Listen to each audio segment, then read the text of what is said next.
আসসালামু আলাইকুম রহমতুল্লাহ। ডেইলি আমল চ্যানেলে আপনাদের স্বাগতম। ইসলামী সাহিত্য থেকে আজ আমরা পড়ব ইনফাক ফি সাবিলিল্লাহ।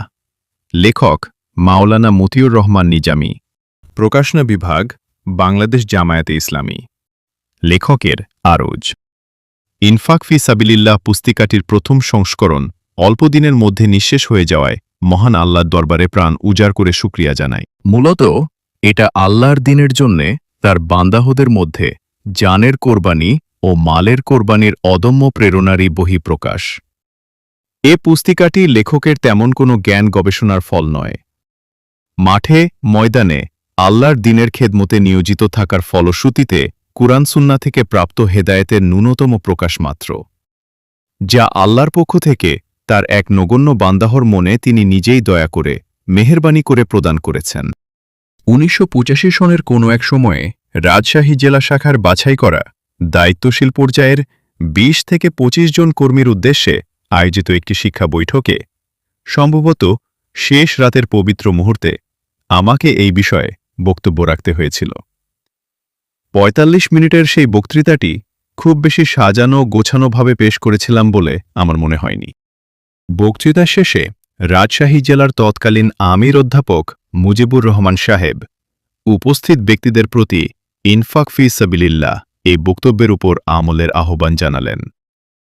উপস্থিত মুষ্টিমেয় অল্প আয়ের ভাইয়েরা ক্ষেতের ধান থেকে এককালীন যা দেয়ার ওয়াদা করলেন তার পরিমাণ ছিল ১৫০ মনেরও কিছু বেশি। এই দৃশ্য দেখে আমি উৎসাহিত হলাম। এ বিষয়ে একটি পুস্তিকা তৈরির সিদ্ধান্ত সেই মুহূর্তেই গ্রহণ করলাম। অবশ্য অনেকেই এ বিষয়ে কিছু লেখার পরামর্শ দিয়েছেন। পৃষ্ঠা ৪। লেখার সুবিধার্থে উক্ত বক্তৃতার ক্যাসেটটি চেয়ে নিলাম, কিন্তু পরে আর এর উপর মাল মশলা জোগাড় করে ভালো একটু কিছু লেখার সুযোগ হয়নি। পরিশেষে ক্যাসেট থেকে তৈরি করা অনুলিপি দ্রুত ছাপতে দিতে বাধ্য হলাম ১৯৮৯ সালের বাইতুল মাল পক্ষের প্রয়োজনে। ইচ্ছা ছিল পরে আরও কিছু সংযোজনের, কিন্তু সময় সুযোগের অভাবে তার হয়ে ওঠেনি। পরের বছর আবার বাইতুল মাল পক্ষ এসে হাজির। নিজের পক্ষে সংযোজনের হক আদায় পুরোপুরি সম্ভব হল না, অথচ পরবর্তী সংস্করণ আগের মতোই ছেপে আসুক এটাও মন চায় না। তাই অগত্যা ছোট ভাই নওশাদ মোহাম্মদ ফরহাদের সহযোগিতায় সামান্য কিছু যোগ করে পাঠকের হাতে তুলে দেওয়ার প্রয়াস পেলাম। ময়দানে সংগ্রামরত দ্বীনের ঝান্ডাবাহীদের মাধ্যমে যাদের কাছে দ্বীনের দাওয়াত পৌঁছবে তাদেরকে মহান আল্লাহ দ্বীন কায়েমের এ আন্দোলনে মাল ও জানের কুরবানির তৌফিক দিন।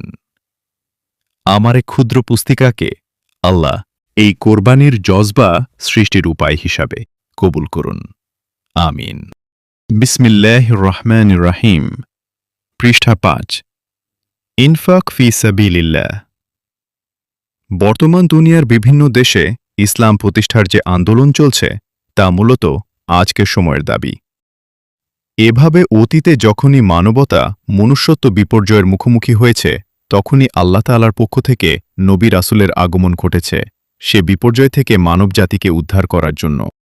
যেহেতু মুহাম্মদুর রাসূলুল্লাহ সাল্লাল্লাহু আলাইহি ওয়াসাল্লাম শেষ নবী, তারপরে আর কোনো নবী আসবে না, তাই আজকের বিপর্যস্ত মানব সমাজকে উদ্ধার করার জন্য আল্লাহ তাআলা কোনো নবী পাঠাবেন না। কিন্তু নবীদের পদাঙ্ক অনুসারী আল্লাহর কিছু বান্দাহর মাধ্যমেই তিনি এ মহান কাজটি আঞ্জাম দেওয়াবেন। বস্তুত কিয়ামত পর্যন্ত দুনিয়ার সকল মানুষের কাছে আল্লাহর দ্বীন পৌঁছানোর দায়িত্ব, আল্লাহর বাঞ্ছিত পথে মানব গোষ্ঠীকে পরিচালনার দায়িত্ব উম্মতে মুহাম্মদীর উপর অর্পিত। উম্মতে মুহাম্মদী হিসেবে সাধারণভাবে এ দায়িত্ব সকলের, বিশেষভাবে সর্বকালে সর্বযুগে একটি দলকে এ কাজে অবশ্যই নিয়োজিত থাকতে হবে। এটাই আল্লাহর নির্দেশ এবং আল্লাহর শেষ নবীর প্রত্যাশা। এই আলোকে আমরা নির্দ্বিধায় বলতে পারি আজকের দিনের ইসলামী আন্দোলন নবী রাসূলদের সে আন্দোলনেরই ধারাবাহিকতা। বিশেষ করে শেষ নবীর পক্ষ থেকে তার উম্মতের উপর অর্পিত বিশেষ দায়িত্ব পালন ছাড়া আর কিছুই নয়। অতএব এ আন্দোলনে যারা শরিক তারা নবী রাসূলদের, বিশেষ করে শেষ নবীর সার্থক উত্তরসূরি। তাই এই আন্দোলন সংগ্রামের ময়দানে ঐতিহ্য হিসেবে অনুসরণ করবে একমাত্র নবী রাসূলদের, বিশেষ করে শেষ নবীর ঐতিহ্য। এ আন্দোলনের কর্মীগণও ঐতিহ্য হিসেবে অনুসরণ করবে নবী রাসূলগণ ও তাদের সরাসরি তৈরি লোকদের প্রতিষ্ঠিত ঐতিহ্য, বিশেষ করে শেষ নবী ও তার প্রিয় সাহাবায়ে কেরামগণের ঐতিহ্য। নবী রাসূলগণ ও তাদের সার্থক উত্তরসূরি কুরআন, যাদেরকে সিদ্দিকিন, সলেহিন ও সোহাদা নামে অভিহিত করেছে, তারা যুগে যুগে মানবজাতিকে দুনিয়ার শান্তি ও আখেরাতের মুক্তির পথ দেখানোর পবিত্র দায়িত্ব পালন করেছেন পরিপূর্ণ দিন কায়েমের আন্দোলনের মাধ্যমে। উক্ত আন্দোলনকে আল কুরআনে জিহাদ ফি সাবিলিল্লাহ নামে অভিহিত করা হয়েছে। উক্ত জিহাদকে আল্লাহ ও রাসূলের প্রতি ঈমানের দাবি পূরণের এবং আখেরাতের নাজাতের একমাত্র উপায় হিসাবে উল্লেখ করা হয়েছে। সেই সাথে উক্ত জিহাদে আল্লাহ তাআলা তার ঈমানদার বান্দাহদের কাছে দুটো জিনিসের কোরবানি দাবি করেছেন, একটি মাল, অপরটি জান। আল কুরআনের ঘোষণা, হে ঈমানদার লোকেরা, তোমাদেরকে কি আমি এমন একটা উপায় বলে দেব যা তোমাদেরকে আখেরাতে কঠিন বেদনাদায়ক শাস্তি থেকে নাজাত দিতে সক্ষম? ঈমান আন আল্লাহ এবং তার রসুলের প্রতি আর জিহাদ করো, আল্লাহর পথে মাল দিয়ে, জান দিয়ে। এটাই তোমাদের জন্য উত্তম যদি তোমরা প্রকৃত সত্য উপলব্ধি করতে সক্ষম হও। সূরা আস-ছফ 10 ও 11 নম্বর আয়াত। আল্লাহ তাআলার উপরিউক্ত নির্দেশের আলোকে আখেরাতে নাজাতের উদ্দেশ্যে সমস্ত আম্বিয়া কেরাম এবং তাদের উত্তরসূরিগণ আল্লাহ এ জমিনে এবং মানুষের জীবনে আল্লাহ দিন কায়েমের আন্দোলনে জিহাদ যে ঐতিহ্য রেখে গেছেন তা মূলত মাল ও জান কোরবানির ঐতিহ্য। অন্যান্য আম্বিয়ামে কেরাম এবং তাদের সঙ্গী সাথীদের ইতিহাস বিস্তারিত জানার সুযোগ না থাকলেও আল কুরআনে শেষ নবী ও তার সাথী সঙ্গীদের উদ্বুদ্ধকরণের জন্যে অত্যন্ত সংক্ষিপ্ত আকারে হলেও বারবার আল্লাহ তাআলা ইশারা ইঙ্গিত দিয়েছেন। আমাদের উৎসাহ উদ্দীপনার জন্যে শেষ নবী মুহাম্মদ সাল্লাল্লাহু আলাইহি ওয়াসাল্লাম এবং তার প্রিয় সাহাবায়ে কেরামগণের নজিরবিহীন ত্যাগ ও কোরবানির বিস্তারিত বর্ণনা ইতিহাসের পাতায় স্বর্ণাক্ষরে লিখিত আছে, যা মূলত সূরা ছফে উল্লেখিত 10-11 নম্বর আয়াতের জীবন্ত নমুনা। পৃষ্ঠা 7। তারা আল কুরআনের উক্ত নির্দেশের আলোকে আল্লাহ ও রসুলের প্রতি সত্যিকার অর্থে ঈমান এনেছেন। আল্লাহ রসুলের প্রত্যক্ষ সাহচর্যে ঈমানের দাবি পূরণে যথার্থ ভূমিকা ও কোরবানি পেশ করেছেন। প্রয়োজনে জানের কোরবানি দিতেও পিছপা হননি। ইতিহাস সাক্ষী, নবী রাসূলগণের মাধ্যমে পরিচালিত আন্দোলনে শরিক লোকেরা আন্দোলনের প্রয়োজনীয় উপায় উপকরণ সংগ্রহের জন্য অন্য কারো মুখাপেক্ষী ছিলেন না। যারাই আন্দোলনে শরিক হয়েছেন তারাই আন্দোলনের উপায় উপকরণ সংগ্রহ করেছেন নিজেদের মালের কোরবানির মাধ্যমে। শেষ নবী এবং তার সাথীদের ইতিহাস ইতিহাসের আরও উজ্জ্বল দৃষ্টান্ত যা কিয়ামত পর্যন্ত এ পথের পথিকদের জন্য প্রেরণার উৎস হয়ে থাকবে। আজকের দিনে আল্লাহর দিন এমন একদল আল্লাহর বান্দাহর মাধ্যমে বিজয় লাভে সক্ষম হবে যারা শেষ নবীর হাতে গড়া সাহাবায়ে কেরামের ঐতিহ্য পুনঃপ্রতিষ্ঠা করতে সক্ষম হবে। সাহাবায়ে কেরাম মাল ও জানের কোরবানির যে নজিরবিহীন দৃষ্টান্ত স্থাপন করেছেন তার প্রেরণার উৎস ছিল আল্লাহর কুরআন ও রাসূলের সুন্নাহর সার্থক অনুসরণ। তাই আমরা এটাকে উপলব্ধি করার জন্য এ পর্যায়ে আল্লাহর কুরআন এবং রাসূলের সুন্নাহর মূল দিক নির্দেশনা উপলব্ধি করার চেষ্টা করব। এজন্যে জিহাদ ফি সাবিলিল্লাহর কাজে মালের কোরবানি বা ইনফাক ফি সাবিলিল্লাহর গুরুত্ব প্রসঙ্গে আল কুরআনের কিছু আয়াত বরং রাসূলের কিছু হাদিস ব্যাখ্যা বিশ্লেষণ ছাড়াই পেশ করতে চাই। পৃষ্ঠা 8। আল্লাহর পথে খরচের ব্যাপারে তোমাদের আপত্তির এমন কি কারণ থাকতে পারে, অথচ আসমান ও জমিনের সবকিছুর মালিকানা আল্লাহর? তোমাদের মধ্যে থেকে যারা বিজয়ের পরে ব্যয় ও জিহাদ করিবে তারা কখনো সেই লোকদের সমান হতে পারে না যারা বিজয়ের পূর্বে ব্যয় ও জিহাদ করেছে। তাদের মর্যাদা পরে ব্যয় ও জিহাদকারীদের তুলনায় অনেক বেশি ও বিরাট। অবশ্য আল্লাহ সবার জন্য উত্তম পুরস্কারের ওয়াদা করেছেন। আল্লাহ অবশ্যই তোমাদের কার্যক্রম সম্পর্কে ওয়াকেফ আছেন। আল্লাহকে উত্তম কর্জ দেয়ার মতো কেউ আছে কি? যদি কেউ এভাবে কর্জ দিতে এগিয়ে আসে তাহলে আল্লাহ তাকে অনেক গুণ বেশি প্রতিদান দেবেন। তার জন্যে রয়েছে আরও সম্মানজনক প্রতিদান। সূরা আল হাদিদ 10-11। যারা আল্লাহর পথে মাল খরচ করে অতপর এ কারণে খোটা দেয় না এবং কষ্ট দেয় না, তাদের রবের নিকট তাদের জন্য যথার্থ প্রতিদান রয়েছে। সূরা আল বাকারা 262। তোমরা তোমাদের সম্পদ থেকে যা কিছু খরচ করে থাকো তার যথার্থ প্রতিদান তোমাদেরকে দেওয়া হবে। তোমাদের উপর কোনরূপ অবিচার করা হবে না। সূরা আল বাকারা 272 পৃষ্ঠা 9। তাদের মোকাবিলার জন্যে তোমরাও সাধ্যমতো প্রস্তুতি গ্রহণ করো আর সজ্জিত ঘোড়া নিয়ে সদা প্রস্তুত থাকো, যাতে আল্লাহর দুশমন এবং তোমাদের দুশমনকে ভীত ও সন্ত্রস্ত করতে সক্ষম হও। এদের ছাড়া এমন দুশমনদেরকেও মোকাবিলা করতে হবে যাদের তোমরা চেনো না, আল্লাহ জানেন। আর আল্লাহর পথে তোমরা যা কিছুই খরচ করো তার প্রতিফল তোমরা অবশ্যই পাবে, তোমাদের উপর কোনরূপ জুলুম করা হবে না। সূরা আনফাল 60। আমার ঈমানদার বান্দাহদের বলে দাও তারা যেন নামাজ কায়েম করে এবং আমি তাদেরকে যে রিজিক দিয়েছি তা থেকে খরচ করে, গোপনে অথবা প্রকাশ্যে। সেই দিন আসার আগেই, যেদিন কোনো কেনাবেচার সুযোগ থাকবে না, যেদিন কোনো বন্ধুত্ব কাজে আসবে না। সূরা ইব্রাহিম 31। যারা আল্লাহর পথে তাদের মাল খরচ করে, তাদের এই খরচকে এমন একটি দানার সাথে তুলনা করা চলে যা জমিনে বপন বা রোপণ করার পর তা থেকে 7টি ছড়া জন্মে এবং প্রতিটি ছড়ায় 100টি করে দানা থাকে। এভাবে আল্লাহ যাকে চান বহুগুণ পুরস্কার দিতে পারেন। আল্লাহ সুবিশাল ও মহাজ্ঞানী। সূরা আল বাকারা 261 পৃষ্ঠা 10। আমি তোমাদেরকে যে রিজিক দিয়েছি তা থেকে খরচ করো তোমাদের কারো মৃত্যু আসার আগেই।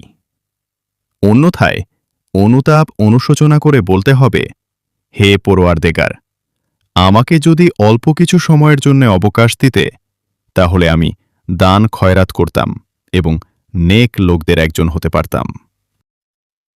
কারো মৃত্যুর নির্ধারিত সময় আসার পর আল্লাহ কাউকে অবকাশ দেবেন না।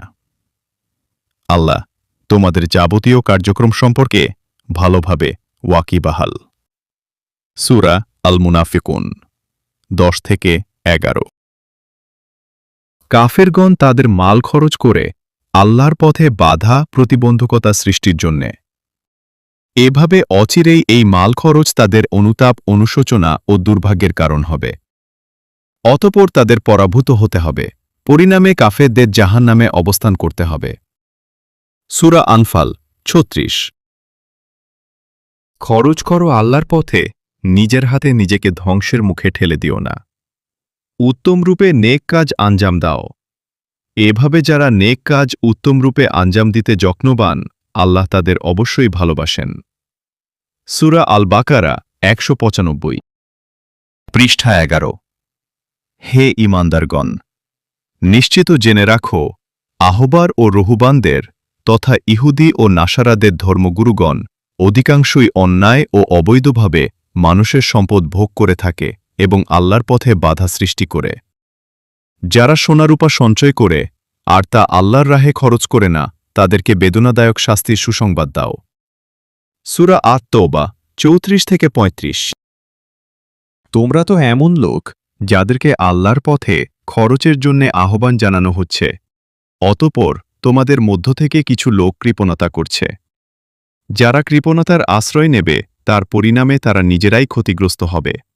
আল্লাহ কারও মুখাপেক্ষী নন, অথচ তোমরাই তার মুখাপেক্ষী। যদি তোমরা পৃষ্ঠ প্রদর্শন করো তাহলে আল্লাহর কিছু যায় আসে না।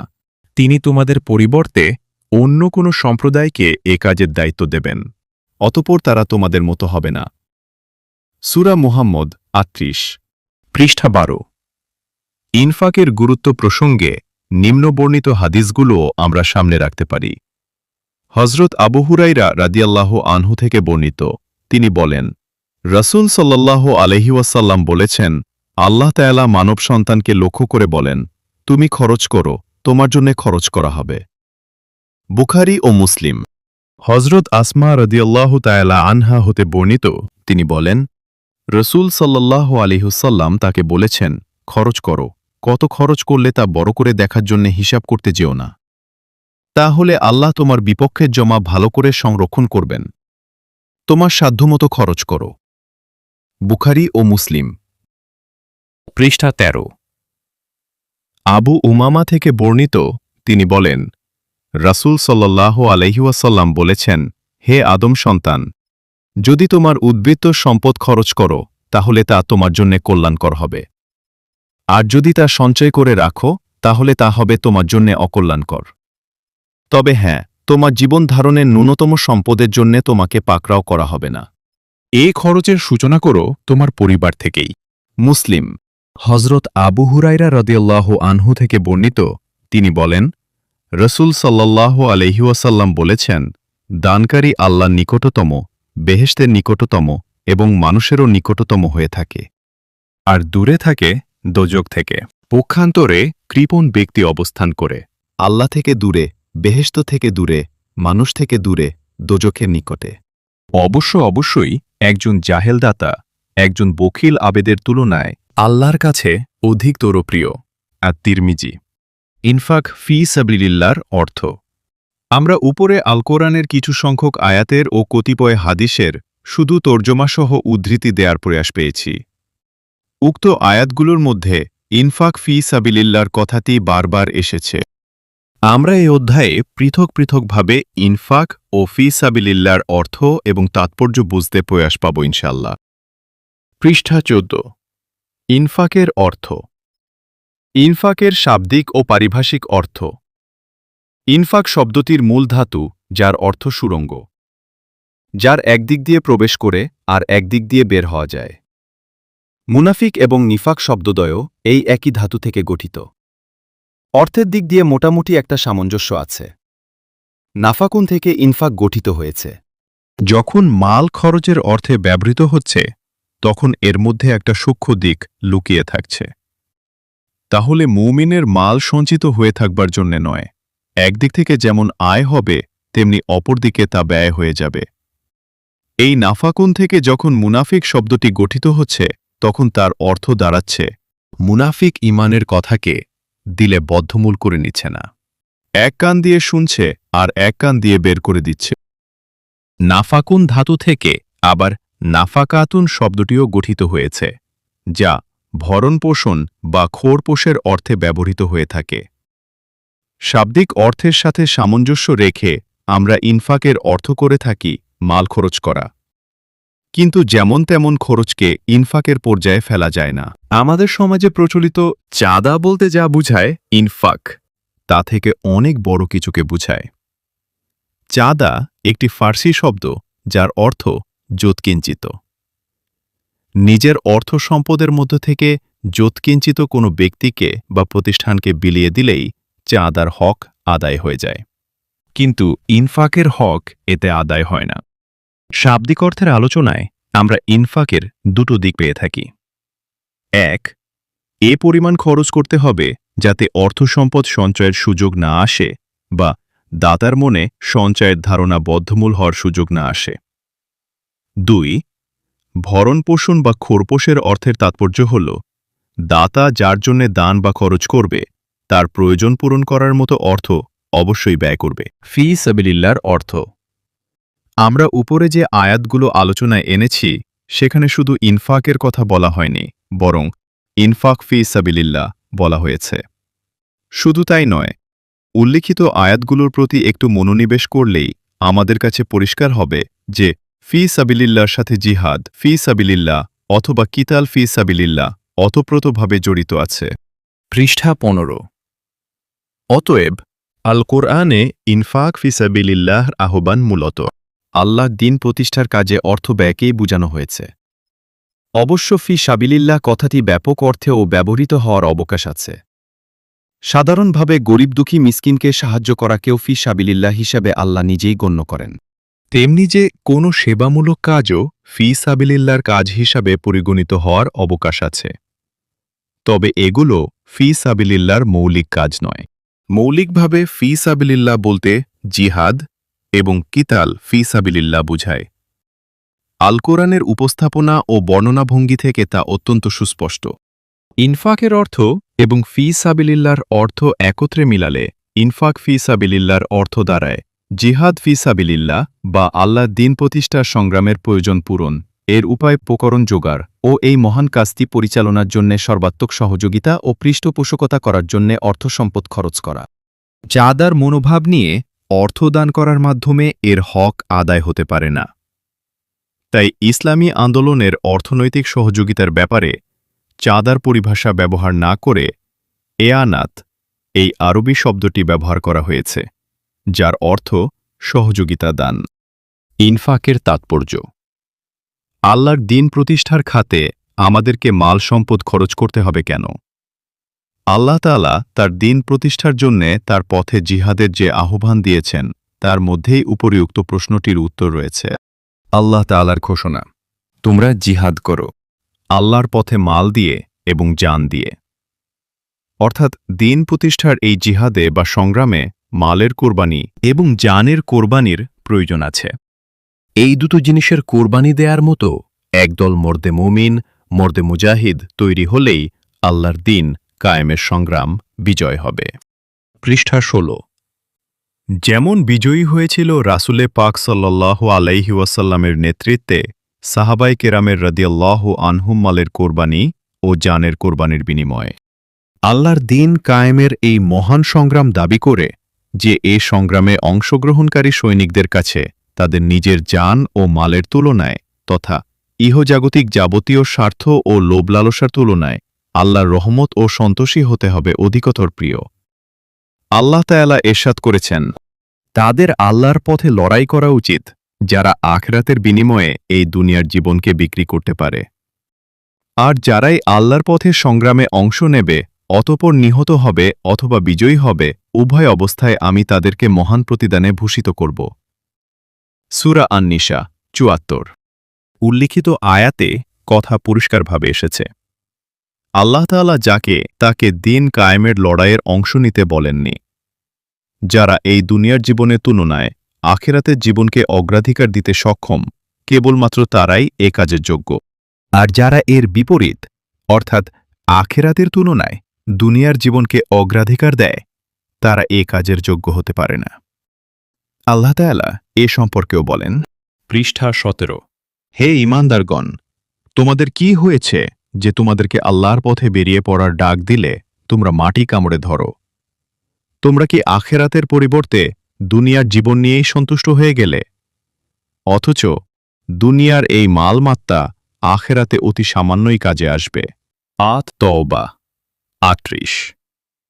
প্রকৃতপক্ষে আল্লাহর পথে চলার ক্ষেত্রে এই দুনিয়ার ধনসম্পদ ও ভোগ বিলাসের মোহই প্রধান অন্তরায়।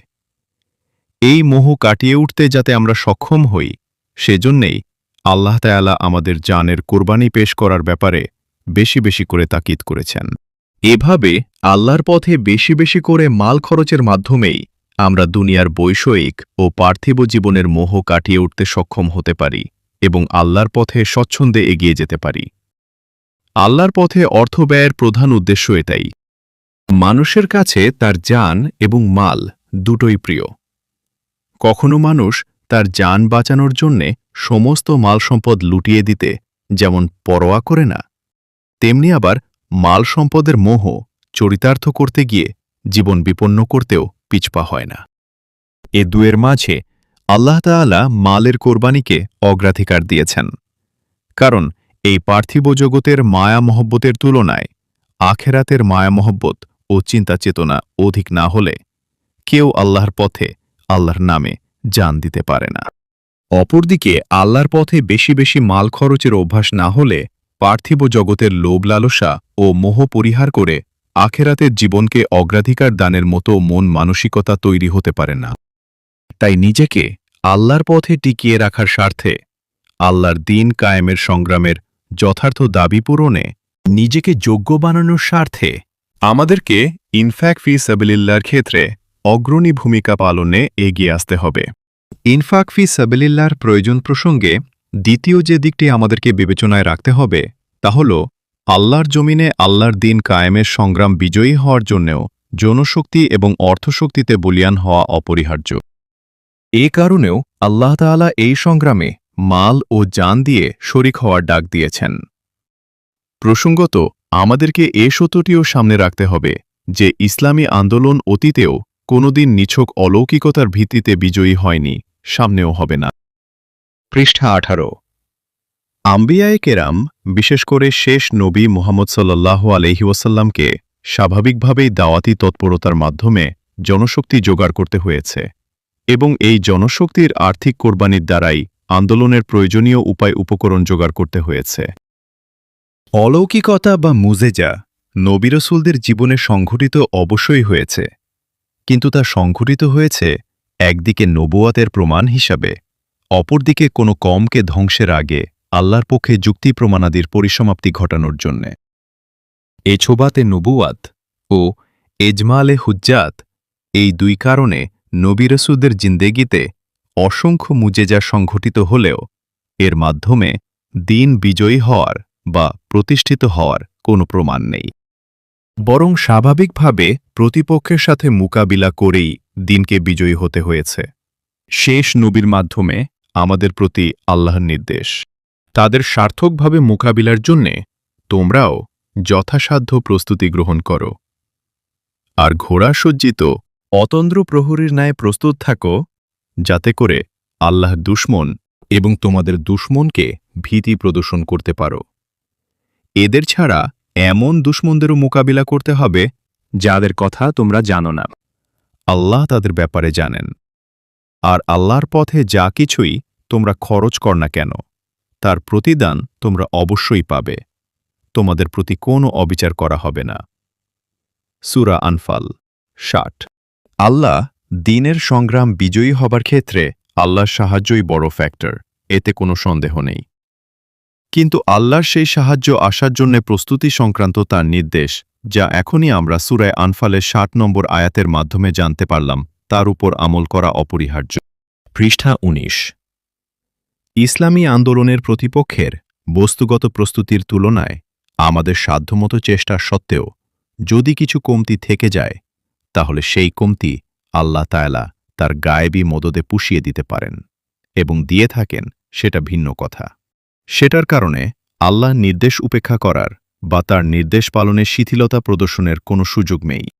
উল্লিখিত আয়াত থেকে এটাই প্রতীয়মান হয় যে আল্লাহর দ্বীন প্রতিষ্ঠার আন্দোলনকে তার সমসমময়িক দুনিয়ার প্রেক্ষিতেই প্রতিপক্ষ চিহ্নিত করতে হবে এবং তার মোকাবিলায় যথার্থ প্রস্তুতি গ্রহণ করতে হবে। প্রতিপক্ষ স্পুটনিকের গতিতে এগুবে আর ইসলামী আন্দোলন শামুকের গতিতে এগুবে, এটা চলতে পারে না। এভাবে প্রতিপক্ষের মোকাবিলায় বিজয় লাভ আল্লাহ তাআলার সুন্নাত বা রীতি বহির্ভূত।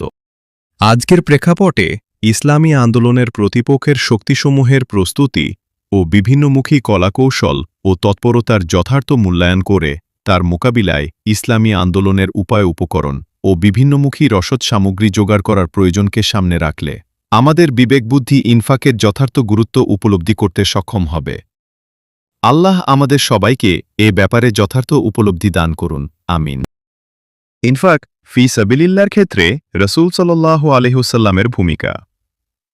আমরা জানি নবুয়তের ঘোষণা আসার পূর্ব মুহূর্ত পর্যন্ত মুহাম্মদ সাল্লাল্লাহু আলাইহি ওয়াসাল্লাম আরবের একজন অন্যতম ধনী ব্যক্তি হওয়ার সুযোগ পেয়েছিলেন।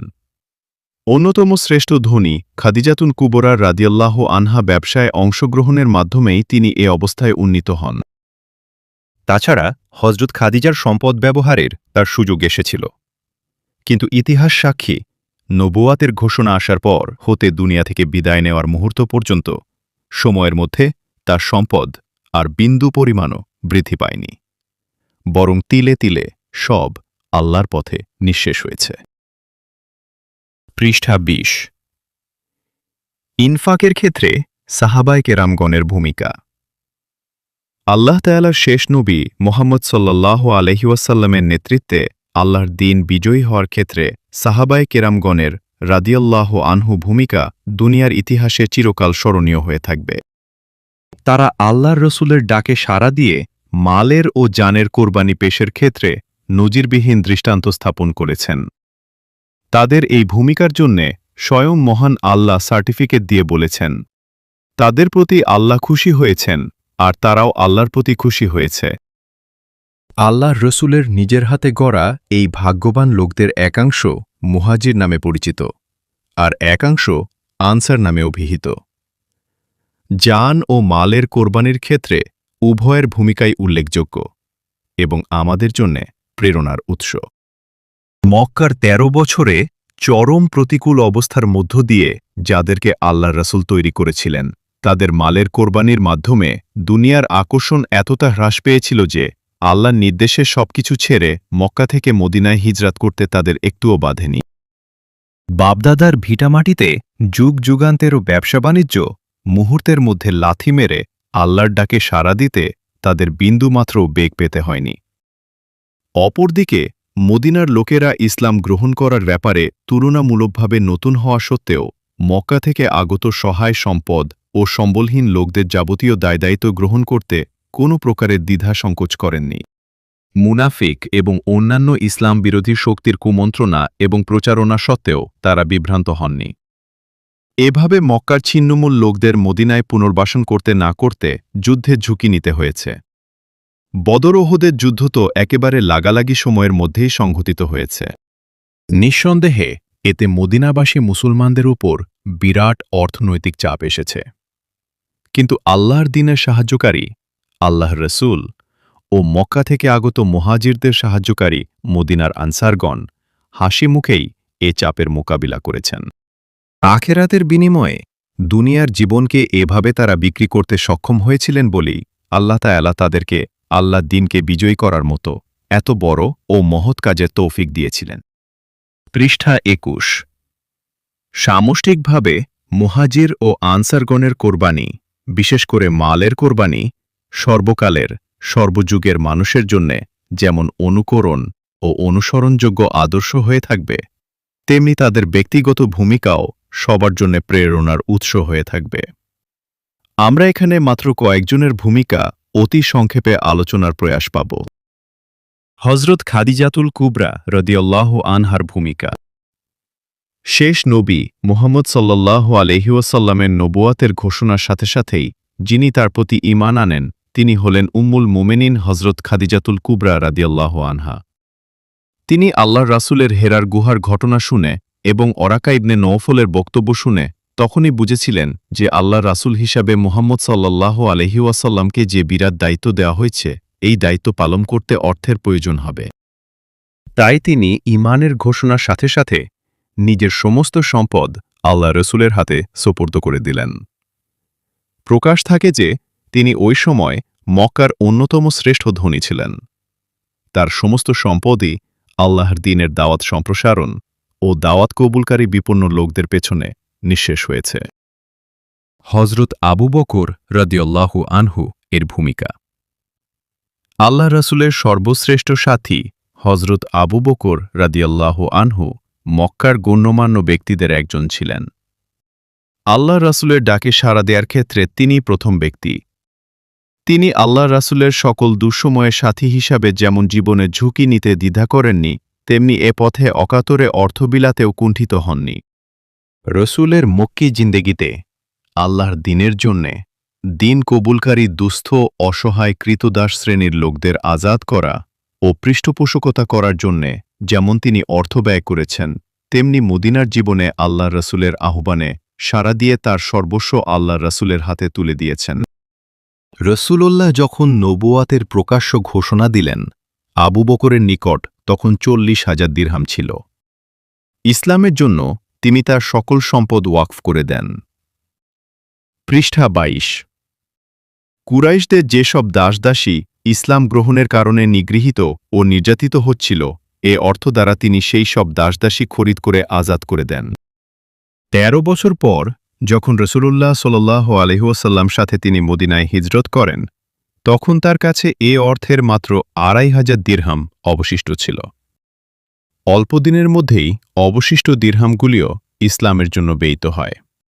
বিলাল, খাব্বাব, আম্মারের মা সুমাইয়া, সুহাইব, আবু ফুকাইহ রাদিয়াল্লাহু আনহু প্রমুখ দাসদাসী তারই অর্থের বিনিময়ে দাসত্বের শৃঙ্খল থেকে মুক্তি লাভ করেন। তাই পরবর্তীকালে রসূলুল্লাহ সাল্লাল্লাহু আলাইহি ওয়াসাল্লাম বলেছেন, আমি প্রতিটি মানুষের ইহসান পরিশোধ করেছি, কিন্তু আবু বকরের ইহসান এমন যে তা পরিশোধ করতে আমি অক্ষম। তার প্রতিদান আল্লাহ দেবেন। তার অর্থ আমার উপকারে যেমন এসেছে অন্য কারো অর্থ তেমন আসেনি। তাবুক অভিযানে তিনি ছিলেন মুসলিম বাহিনীর পতাকাবাহী।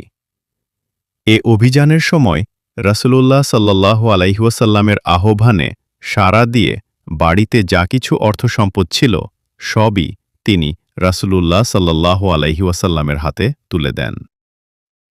আল্লাহ রাসূল সাল্লাল্লাহু আলাইহি ওয়াসাল্লাম জিজ্ঞেস করলেন, ছেলে মেয়েদের জন্য বাড়িতে কিছু রেখেছ কি? জবাব দিলেন, তাদের জন্য আল্লাহ ও আল্লাহর রাসূলই যথেষ্ট। হযরত উমার ইবনুল খাত্তাব রাদিয়াল্লাহু আনহু। জিহাদ ফি সাবিলিল্লাহ জন্য কোরবানির ক্ষেত্রে হযরত উমার রাদিয়াল্লাহু আনহু ছিলেন অগ্রগামী। ইসলামের দাওয়াত সম্প্রসারণ ও এর বিজয়ের জন্য তার বীরত্ব যেমন ইতিহাসের পাতায় প্রজ্জ্বল হয়ে আছে, তেমনি অর্থ প্রদানের ক্ষেত্রেও তা এক উজ্জ্বল দৃষ্টান্ত। এ ব্যাপারে তিনি সবসময়ই প্রতিযোগিতা করতেন। তাবুক অভিযানের সময় রাসূলুল্লাহ সাল্লাল্লাহু আলাইহি ওয়াসাল্লামের আহ্বানে সাড়া দিয়ে হযরত উমার রাদিয়াল্লাহু আনহু তার মোট সম্পদের অর্ধেক রাসূলুল্লাহ সাল্লাল্লাহু আলাইহি ওয়াসাল্লামের হাতে তুলে দেন। এ অভিযানের সময় হযরত আবু বকর রাদিয়াল্লাহু আনহু-এর নজিরবিহীন কোরবানি দেখে তিনি আক্ষেপ করে বলেছিলেন যে দ্বীনের জন্য কোরবানির ক্ষেত্রে আবু বকর রাদিয়াল্লাহু আনহুকে কেউ হারাতে পারবে না। হযরত উসমান রাদিয়াল্লাহু তাআলা আনহু। হযরত উসমান রাদিয়াল্লাহু আনহু ছিলেন কুরাইশদের একজন সম্মানিত ব্যক্তি। তিনি ছিলেন মক্কার অন্যতম ধনাঢ্য ব্যক্তি। মক্কার সমাজে একজন বিশিষ্ট ধনী ব্যবসায়ী হিসেবে তিনি গণী উপাধি লাভ করেন। পৃষ্ঠা ২৩। ইসলামী আন্দোলনের জন্য হযরত উসমানের অবদান মুসলিম জাতি কোনোদিন ভুলতে পারবে না। ইসলামের সেই সংকটকালে আল্লাহর রাস্তায় তিনি যেভাবে খরচ করেছেন অন্য কোনো ধনাঢ্য মুসলমানের মধ্যে তার কোনো নজির নেই। তিনি বিস্তর অর্থের বিনিময়ে ইহুদি মালিকানাধীন বীর রুমা কূপটি খরিদ করে মদিনার মুসলমানদের জন্য ওয়াকফ করে দেন। বিনিময়ে রাসূল সাল্লাল্লাহু আলাইহি ওয়াসাল্লাম তাকে জান্নাতের অঙ্গীকার করেন। তাবুক যুদ্ধের প্রাক্কালেও তিনি এক্ষেত্রে উত্তম নজির পেশ করেন। এ যুদ্ধের ১/৩ সৈন্যের যাবতীয় ব্যয়ভার উসমান নিজের কাঁধে তুলে নিলেন। তিনি ৯৫০ উট ও ৫০টি ঘোড়া সরবরাহ করেন। ইবনে ইসহাক বলেন, তাবুকের বাহিনীর পেছনে হযরত উসমান এত বিপুল অর্থ ব্যয় করেন যে তার সমপরিমাণ অর্থ আর কেউ ব্যয় করতে পারেনি। কোনো কোনো বর্ণনায় এসেছে, তাবুকের প্রস্তুতির জন্য উসমান কোচরে করে ১,০০০ দিনার নিয়ে এসে রাসূলুল্লাহ সাল্লাল্লাহু আলাইহি ওয়াসাল্লামের কোলে ঢেলে দেন। রাসূল সাল্লাল্লাহু আলাইহি ওয়াসাল্লাম খুশিতে দিনারগুলি উল্টে পাল্টে দেখেন এবং বলেন, আজ থেকে উসমান যা কিছুই করবে কোনো কিছুই তার জন্য ক্ষতিকর হবে না। এভাবে অধিকাংশ যুদ্ধের প্রস্তুতির সময়ে তিনি প্রাণ খুলে অর্থ প্রদান করতেন। একটি বর্ণনায় এসেছে, তাবুকের যুদ্ধে তার দানে সন্তুষ্ট হয়ে রাসূল সাল্লাল্লাহু আলাইহি ওয়াসাল্লাম তার আগে পিছে সকল গুনাহ মাফের জন্য দোয়া করেন এবং তাকে জান্নাতের ওয়াদা করেন। আব্দুর রহমান ইবনে আউফ রাজিয়াল্লাহু তাআলা আনহু। ইসলামী আন্দোলনের জন্য সকল সাহাবী তাদের জানমাল কোরবানি করতে কখনো কার্পণ্য দেখাননি, বরং প্রত্যেকটি ক্ষেত্রে তারা পরস্পরের সাথে প্রতিযোগিতা করেছেন। কি ধনী কি দরিদ্র সকলেই তাদের সাধ্যানুযায়ী আল্লাহর পথে খরচ করেন। হযরত আব্দুর রহমান ইবনে আউফ রাদিয়াল্লাহু আনহু ইসলামের প্রাথমিক পর্যায়ের একজন বিশিষ্ট সাহাবী ছিলেন। মক্কায় তিনি ধনাঢ্য ব্যক্তি না হলেও হিজরতের পর মদিনায় ব্যবসা বাণিজ্যের মাধ্যমে তার প্রভূত আর্থিক উন্নতি সাধিত হয়। কিন্তু আল্লাহর পথে অর্থ ব্যয়ে তিনি কখনো কার্পণ্য প্রদর্শন করেননি, বরং এ পরীক্ষায়ও তিনি উত্তীর্ণ হন। পৃষ্ঠা ২৪। নবম হিজরিতে তাবুক অভিযানের সময় মুসলমানগণ যে ঈমানী পরীক্ষার সম্মুখীন হন, সে পরীক্ষায়ও তিনি কৃতকার্য হন। রাসূলুল্লাহ সাল্লাল্লাহু আলাইহি ওয়াসাল্লামের আবেদনে সাড়া দিয়ে এ অভিযানের জন্য হযরত আবু বকর, উসমান ও আব্দুর রহমান রেকর্ড পরিমাণ অর্থ সাহায্য করেন। আব্দুর রহমান রাদিয়াল্লাহু আনহু ৮,০০০ দিনার রাসূলুল্লাহ সাল্লাল্লাহু আলাইহি ওয়াসাল্লামের হাতে তুলে দিলে মুনাফিকরা কানা ঘুষা শুরু করে দেয়। তারা বলতে থাকে, সে একজন রিয়াকার, লোক দেখানোই তার উদ্দেশ্য। তার জবাবে আল্লাহ বলেন, এ তো সেই ব্যক্তি যার উপর আল্লাহর রহমত নাজিল হতে থাকবে। সূরা আত তাওবা ৭১। অন্য একটি বর্ণনায় আছে, উমার রাদিয়াল্লাহু আনহু তার এ দান দেখে বলে ফেলেন, আমার মনে হচ্ছে আব্দুর রহমান গুনাহগার হয়ে যাচ্ছে, কারণ সে তার পরিবারের লোকদের জন্য কিছুই রাখেনি। এ কথা শুনে রাসূল সাল্লাল্লাহু আলাইহি ওয়াসাল্লাম জিজ্ঞেস করেন, আব্দুর রহমান, পরিবারের জন্য কিছু রেখেছ কি?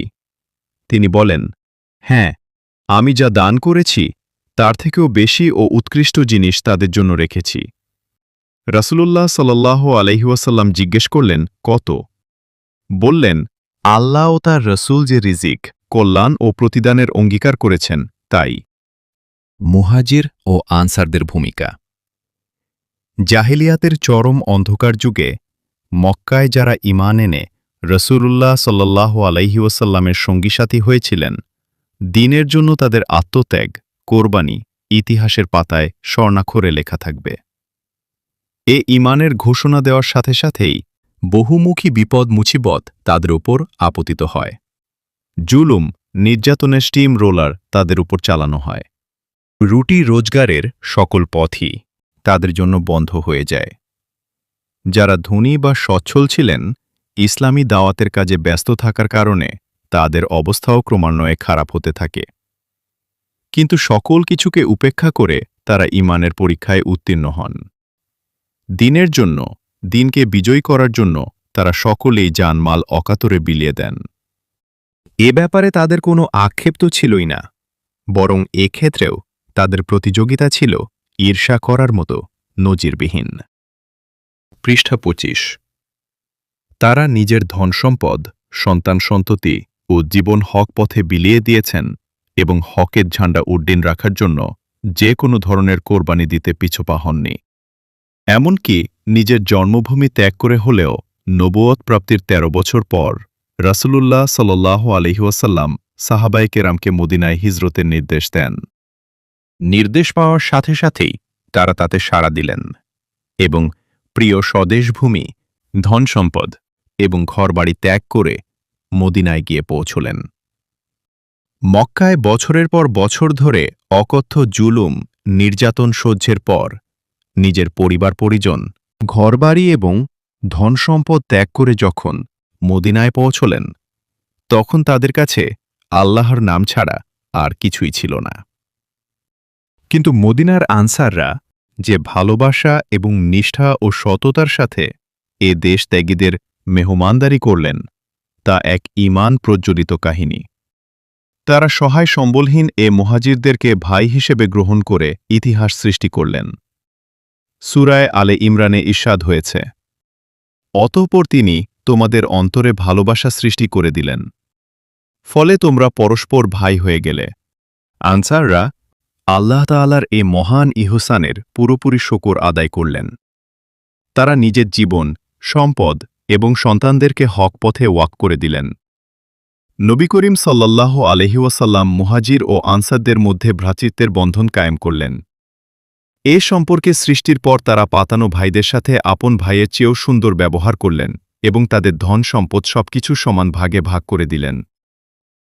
এটা তারা করেছিলেন শুধুমাত্র দ্বীনের জন্য, দ্বীনকে বিজয়ী করার জন্য।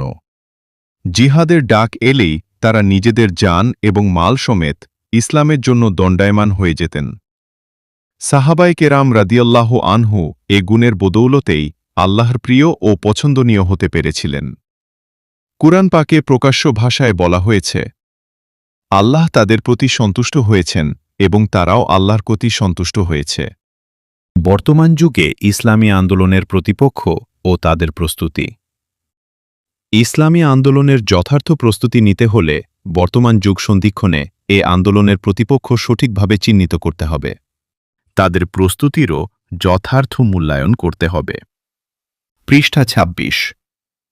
ইসলামী আন্দোলন বর্তমান বিশ্বে যে দেশেই পরিচালিত হোক না কেন, তার প্রধান প্রতিপক্ষ দুই পরাশক্তি, মার্কিন যুক্তরাষ্ট্র এবং সোভিয়েত রাশিয়া। দ্বিতীয় পর্যায়ের প্রতিপক্ষ হল তাদের প্রভাব বলয়াধীন রাষ্ট্রশক্তি ও রাজনৈতিক শক্তিসমূহ। বাংলাদেশের জন্যে ওই দুই প্রধান প্রতিপক্ষের সাথে আরেকটি বাড়তি প্রতিপক্ষ হিসাবে সক্রিয় ভূমিকা রাখছে আমাদের নিকট প্রতিবেশী একটি পাতি বৃহৎ শক্তি। এই প্রতিপক্ষ সার্বিক পরিকল্পনার ভিত্তিতে দুনিয়ার সর্বত্র ইসলামের পুনর্জাগরণ ঠেকানোর জন্যে সক্রিয় ভূমিকা পালন করে যাচ্ছে। তাদের পারস্পরিক স্বার্থের দ্বন্দ্বের কারণে বিভিন্ন আন্তর্জাতিক ইস্যুতে মতপার্থক্য থাকলেও ইসলামের ইস্যুতে প্রায় সর্বত্র তারা এক ও অভিন্ন ভূমিকা পালন করে আসছে। গ্লোবাল স্ট্র্যাটেজির কারণে কোথাও কোথাও কিছুটা ভিন্ন ভিন্ন ভূমিকা পরিলক্ষিত হলেও সেটা বাহ্যিক ব্যাপার মাত্র। মূলে ইসলামী পুনর্জাগরণ ও আন্দোলনে ঠেকানোর ব্যাপারে তাদের কোনো শৈথিল্য নেই। তাদের পরিকল্পনা বাস্তবায়নের জন্যে তারা বিশ্বের প্রচার মাধ্যমসমূহ ইহুদিদের সহায়তায় ইসলামী আন্দোলনের বিরুদ্ধে ব্যবহার করে বিশ্ব জনমতকে প্রভাবিত ও বিভ্রান্ত করার প্রয়াস চালাচ্ছে। মুসলিম প্রধান দেশগুলোতে চিন্তার বিভ্রান্তি ছড়ানোর জন্যে রীতিমতো ইন্টেলেকচুয়াল অ্যান্ড কালচারাল অ্যাগ্রেশন, বুদ্ধিবৃত্তিক ও সাংস্কৃতিক আগ্রাসন চালাচ্ছে। বুদ্ধিজীবী ও নেতৃস্থানীয় লোকদেরকে তাদের মানসিক গোলামে পরিণত করছে।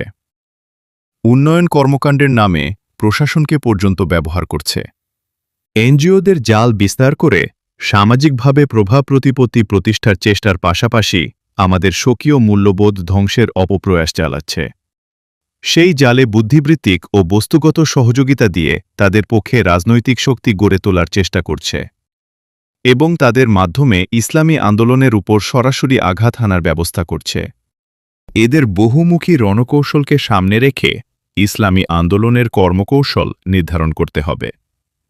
এই ক্ষেত্রে দুনিয়ার কোনো শক্তি না বুদ্ধি পরামর্শ দিয়ে ইসলামী আন্দোলনকে সাহায্য করতে পারে, না বস্তুগত দিক দিয়ে কোনো সহযোগিতা করতে পারে। আল্লাহর উপর ভরসা করে ইসলামী আন্দোলনের নিজস্ব জনশক্তিকেই এর প্রস্তুতি গ্রহণে ঐতিহাসিক ভূমিকা পালন করতে হবে। সেই সাথে সাধ্যমতো ইসলামী জনতাকে সহায়ক শক্তি হিসাবে পাওয়ার জন্য আপ্রাণ চেষ্টা চালাতে হবে। পৃষ্ঠা ২৭। সেদিনে মুহাম্মদ সাল্লাল্লাহু আলাইহি ওয়াসাল্লামের সাথীদের তুলনায় তার প্রতিপক্ষ সামাজিক ও রাজনৈতিক প্রতিপত্তির অধিকারী ছিল, ধনবল ও জনবলে বলীয়ান ছিল। মদিনায় হিজরতের পর প্রতিপক্ষের সংখ্যা আরও বৃদ্ধি পেয়েছে। মক্কায় থাকা অবস্থায় প্রতিপক্ষ বলতেছিল মক্কার প্রভাবশালী, সম্পদশালী ব্যক্তিবর্গ ও তাদের প্রভাবাধীন জনগণ। মদিনায় হিজরতের পর সেখানকার ভেতর থেকে প্রতিপক্ষ হয়ে দাঁড়ানো মুনাফিক গোষ্ঠী ও ইহুদিদের শক্তি। তার সাথে বাড়তি প্রতিপক্ষ হিসাবে সামনে এল রোম সাম্রাজ্যবাদ ও পারস্য সাম্রাজ্য, যাদেরকে আধুনিক বিশ্বের দুই পরাশক্তি আমেরিকা ও রাশিয়ার সাথে তুলনা করা যায়। ইতিহাস সাক্ষী এইসব প্রতিপক্ষের মোকাবিলায় আল্লাহ রাসূল সাল্লাল্লাহু আলাইহি ওয়াসাল্লাম প্রস্তুতি গ্রহণ করতে গিয়ে নিজস্ব জনশক্তির বাইরে কারো সাহায্য সহযোগিতার মুখাপেক্ষী হননি।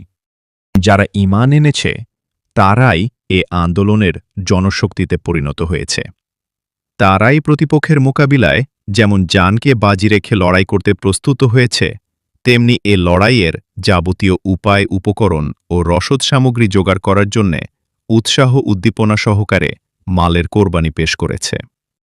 আমাদের আজকের ইসলামী আন্দোলন মূলত আল্লাহ রাসূল সাল্লাল্লাহু আলাইহি ওয়াসাল্লাম পরিচালিত সেই আন্দোলনেরই উত্তরসূরি। দুনিয়ার আর কোনো আন্দোলনের সাথে এর সামান্যতম সামঞ্জস্যও নেই। অতএব আল্লাহ রসুল ও তার হাতে গড়া সাথীসঙ্গীদের সৃষ্টি করা সেই ঐতিহ্য পুনরুজ্জীবিত করতে পারলেই এ আন্দোলনের নিজস্ব শক্তি ও গতি সৃষ্টি হবে এবং ধাপে ধাপে সাফল্যের পথে অগ্রসর হতে সক্ষম হবে। আল্লাহর রসুল এবং সাহাবায়ে কেরামগণের সেই ঐতিহ্যের অনুসরণে আজকের দিনে আল্লাহর কিছু বান্দার পক্ষ থেকে যেমন শহীদি খুনের নজরানা পেশ করা সম্ভব হচ্ছে, অন্য কথায় জানের কোরবানি পেশ করা সম্ভব হচ্ছে, তেমনি তাদের ঐতিহ্য অনুসরণ করে হজরত খাদিজা, আবু বকর, উমার ও ওসমান রাদিয়াল্লাহু আনহুয়ের মতো আর্থিক কোরবানির নজির স্থাপনের জন্য আল্লাহর কিছু বান্দাদের এগিয়ে আসা কি অসম্ভব? পৃষ্ঠা ২৮। ইসলামের অর্থ ব্যয়ের বিভিন্ন দিক। ইসলাম ও ঈমানের মূল দাবি যেহেতু আল্লাহর কাছে জান ও মাল সুপর্দ করার, ইসলামের বাস্তব কাজ যেহেতু আল্লাহর এবাদত এবং বান্দাদের সেবা করা, সেহেতু মুসলিম সমাজের বিভিন্ন দিকে ও বিভাগে অর্থ ব্যয়ের প্রবণতা ঐতিহ্যগতভাবেই প্রাধান্য পেয়ে আসছে। নদী মরে গেলেও রেখা থাকে এই প্রবাদ বাক্যের মতোই মুসলিম সমাজ তার নিজস্ব মূল্যবোধ প্রায় হারিয়ে ফেললেও তাদের অর্থ ব্যয়ের প্রবণতা বা ঐতিহ্য একেবারে নিঃশেষ হয়ে যায়নি।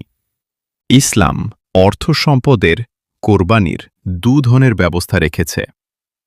একটা বাধ্যতামূলক, যেমন জাকাত, অপরটি স্বেচ্ছামূলক, যেমন গরিব, নিকট আত্মীয় স্বজন থেকে শুরু করে দুস্থ অসহায় মানুষের সাহায্য সহযোগিতা করা। কোনো সামাজিক প্রতিষ্ঠান যেমন মসজিদ, মাদ্রাসা প্রভৃতি কায়েমের কাজে অর্থ ব্যয় করা। স্বেচ্ছায় নিঃস্বার্থভাবে অর্থ ব্যয়ের মন মানসিকতা তৈরির ক্ষেত্রে অবশ্য বাধ্যতামূলক দান জাকাতের একটা ভূমিকা আছে। বরং সত্যি বলতে কি, প্রতিদানের আশা ছাড়া, কোনো বৈষয়িক স্বার্থ ছাড়া মানুষ অর্থ ব্যয়ে অভ্যস্ত হোক, এটা জাকাতের একটা অন্যতম উদ্দেশ্য। যাই হোক, বাধ্যতামূলক দান অর্থাৎ জাকাতের যে ৮টি খাত আছে, তার মধ্যেও ফি সাবিলিল্লাহর একটা খাত আল্লাহ রেখেছেন। মানুষ স্বেচ্ছামূলকভাবে যে বিভিন্ন খাতে অর্থ ব্যয় করে থাকে, তার মধ্যেও ফি সাবিলিল্লাহর খাতে বা আল্লাহর দ্বীন প্রতিষ্ঠার আন্দোলনে অর্থ ব্যয়ের সুযোগ আছে। শুধু সুযোগ আছে তাই নয়, বরং আল্লাহর কোরআন এবং রসুলের হাদিসের আলোকে বিচার করলে দেখা যায়, আল্লাহর পথে জিহাদ হল সর্বোত্তম আমল। অতএব এই সর্বোত্তম আমলের জন্যে অর্থ ব্যয় হবে সর্বোত্তম খাতে অর্থ ব্যয়, এটাই স্বাভাবিক। যেই দেশে আল্লাহর দ্বীন কায়েম নেই, সেখানে জাকাতের ৮টি খাতের মধ্যে থেকেও ফি সাবিলিল্লাহর খাত সবচেয়ে গুরুত্বপূর্ণ। কারণ আল্লাহর দ্বীন কায়েম না হলে জাকাতের উদ্দেশ্যেই বাস্তবায়ন সম্ভব নয়। অনুরূপভাবে সর্বাবস্থার সর্বক্ষেত্রে দানের সকল দিক ও বিভাগের তুলনায় আল্লাহর দ্বীন কায়েমের সংগ্রামে দান করাই সর্বোত্তম দান। যে কোনো দানের তুলনায় এই কাজের দানে সওয়াব হবে সবচেয়ে বেশি। পৃষ্ঠা ২৯। ইসলামের এই শিক্ষাটা আমরা ভুলতে বসেছি বলেই আজ ইসলামী আন্দোলনের কাজে পয়সা দেওয়াকে অনেকে রাজনৈতিক দলে চাঁদা দেওয়ার শামিল মনে করে। সর্বোত্তম সওয়াবের কাজ তো দূরের কথা, আদৌ সওয়াব হয় কিনা এ সম্পর্কেই সন্দেহ সংশয় পোষণ করেন। অথচ আল্লাহ তাআলার ঘোষণা, তোমরা কি হাজিদের পানি পান করানো এবং মসজিদে হারামের রক্ষণাবেক্ষণ করাকে এমন ব্যক্তিদের কাজের সমান মনে করে নিয়েছ, যারা ঈমান এনেছে আল্লাহর প্রতি ও পরকালের প্রতি এবং সংগ্রাম সাধন করেছে আল্লাহর পথে? এ উভয় দল আল্লাহর কাছে সমান নয়। আল্লাহ জালিমদের পথ দেখান না। আল্লাহর কাছে তো তারাই উচ্চ মর্যাদার অধিকারী, যারা ঈমান এনেছে এবং তার পথে ঘরবাড়ি ছেড়েছে ও ধনপ্রাণ সমর্পণ করে জিহাদ করেছে। তারাই সফলকাম। তাদের রব তাদেরকে নিজের রহমত, সন্তোষ ও এমন জান্নাতের সুখবর দেন, যেখানে তাদের জন্য রয়েছে চিরস্থায়ী সুখের সামগ্রী। সেখানে তারা চিরকাল থাকবে।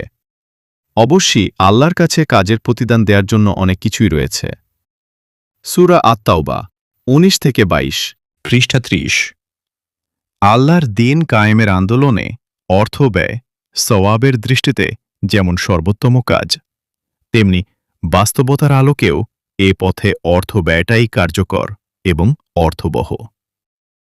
আমরা নামাজের উদ্দেশ্যে মসজিদ তৈরি কাজে অর্থ ব্যয় করি, এটা নিঃসন্দেহে ভালো কাজ, সওয়াবের কাজ। কিন্তু আল্লাহর দ্বীন কায়েম না হলে এই মসজিদে তো সত্যিকার অর্থে নামাজ কায়েম হবে না। আমরা মাদ্রাসার জন্য খরচ করে থাকি, আরও খরচ করা উচিত, কিন্তু আল্লাহর দ্বীন কায়েম না হলো এই শিক্ষা আমাদের সমাজে যথার্থ গুরুত্ব যেমন পাবে না, তেমনি এ শিক্ষা বাস্তবে কোনো কাজেও লাগবে না। আমরা ইয়াতিমখানা তৈরি করে সমাজের এতিমদের পুনর্বাসনের কাজে ব্যয় করে থাকি। এটাও নিঃসন্দেহে একটা সওয়াবের কাজ এবং সেবামূলক কাজ। কিন্তু সমাজের সকল ছিন্নমূল ও অভাবগ্রস্ত লোকদের মৌলিক চাহিদা পূরণের কাজটি তো ইসলামী সমাজ বিপ্লবের আগে মোটেই সম্ভব নয়। আমরা আমাদের সকল সম্পদ ব্যয় করেই যদি অভাবী লোকদের অভাব পূরণ করতে যাই, তাহলে দেখা যাবে এসব চেষ্টা নিষ্ফল ও অনুৎপাদনমুখী। এভাবে সওয়াবের নিয়তে এবং মানবতার সেবার নিয়তে আমাদের সমাজে অর্থনৈতিক সাহায্য সহযোগিতা দানের যতটুকু রেওয়াজ চালু আছে, এটা নিঃসন্দেহে একটা ভালো দিক। এইভাবে যারা দান খয়রাত করে অভ্যস্ত, তাদের দান খয়রাতকে আল্লাহ কবুল করুন। এই দোয়ার সাথে সাথে আমরা এ দোয়াও করি যে আল্লাহ তাআলা তাদেরকে সর্বোত্তম খাতে, অর্থবহ খাতে ও উৎপাদনমুখী খাতে, অর্থাৎ আল্লাহর দ্বীন প্রতিষ্ঠার কাজে অর্থ ব্যয়ের তৌফিক দিন। তাদের এ পথে অর্থ ব্যয়ের যথার্থ গুরুত্ব উপলব্ধি করার তৌফিক দিন। আমিন।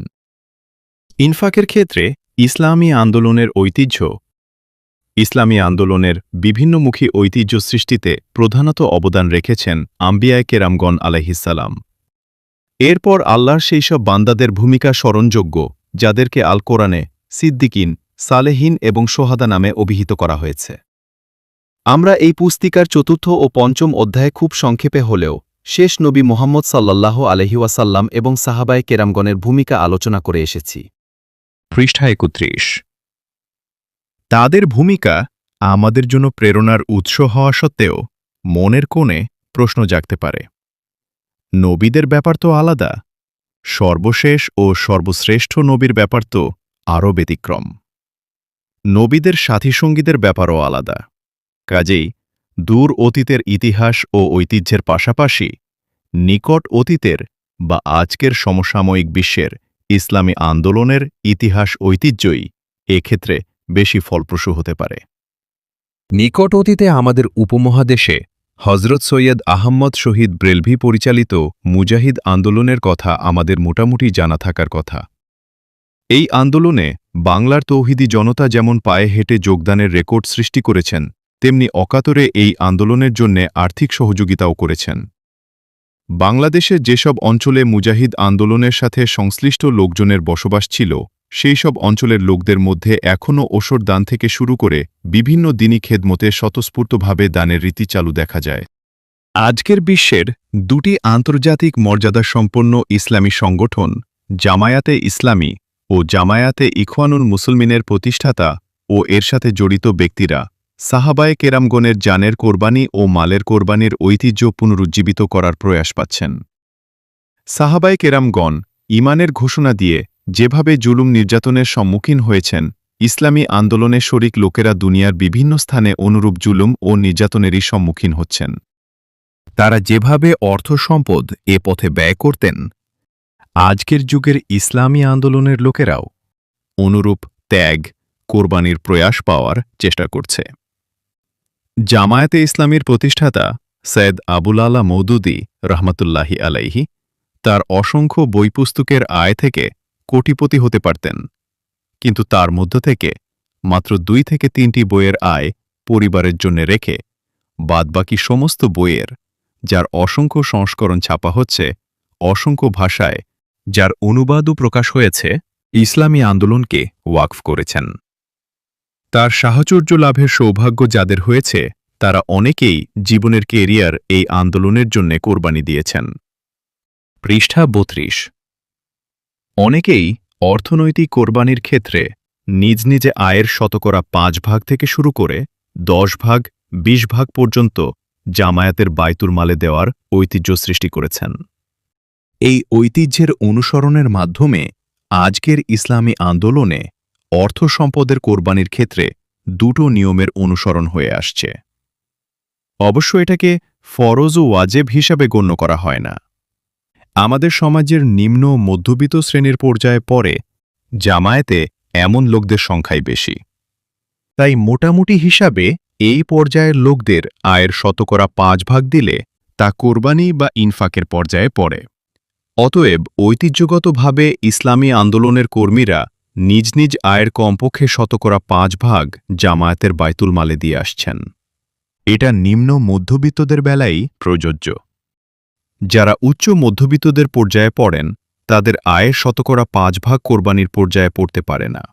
আমাদের মধ্যে দ্বিতীয় যে ঐতিহ্যটি অনুসরণ করা হয়, তা হল নিজের পারিবারিক ও সাংসারিক খরচে সংগঠনকে পরিবারের একজন সদস্য হিসাবে শামিল করে সমস্ত ব্যয় মাথাপিছু বণ্টন করলে সংগঠনের ভাগে যতটা পড়ে ততটা বায়তুল মালে দেওয়ার চেষ্টা করা।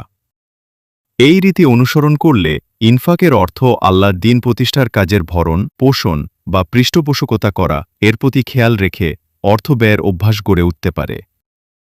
সমাপ্ত।